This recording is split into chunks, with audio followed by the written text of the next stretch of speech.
বলেন কি বুঝলেন? হাতের স্পিড মনে হয় আর একটু বাড়াতে হবে। দেখলেন আমি হ্যাঁ, তো ওই যে সাবানার কথা বলছে না, ওটা নিয়ে আসলে ভালো চলবে, মানুষ আরো মনে করেন যে হলো উৎসাহ দিবে। হ্যাঁ, এরকম এরকম বিনোদন দরকার। বাদন ভাই দীর্ঘদিন মনে করেন যে এতদিন মনে করেন বেকার ছিল, এখন ব্যবসায় একটু মানে মনোযোগ দিছে। হুম, এবং সারা দেশ পর্যন্ত মনে করেন প্রসার। ভাইরাল এখন। ভাইরাল হুম, প্রচার সারা হয়ে গেছে। দেশ ভাইরাল হয়ে গেছে। আর সকাল করে ব্যায়াম করতেছে এখন খুব। আচ্ছা ব্যায়াম করে শরীরটা ফিট করছে। আচ্ছা, এই দোকানের কি কোনো মোহরি রাখছে নাকি? হিসাব নিকাশ কে করে?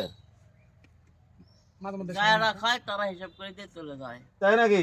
হ্যাঁ, না থাকলে মনে করেন তুই নাই দোকান আছে, সেই সময় কি হয়? সেই সময় কি হয়? সেই সময় যা খায় দেয়, খাতা আছে খাতা লেগে দিয়ে চলে যায়। তাই নাকি? হুম। এটা তো ভালো। না, আমি ঢাকায় দেখছি এরা হোটেলে একজনই মনে করেন খালি পাকশিক করে, যার খাবার সে খাবার খায় দেয়। এইরকম একটা বয়াম আছে, এরা বিস্কুট আছে মানে খালি বয়াম, ওটা এই বয়ামটাতে মানে খায় দেয়, টাকা দিয়েছে চলে যায়। এরকম ঢাকাতে এরা কিন্তু আছে।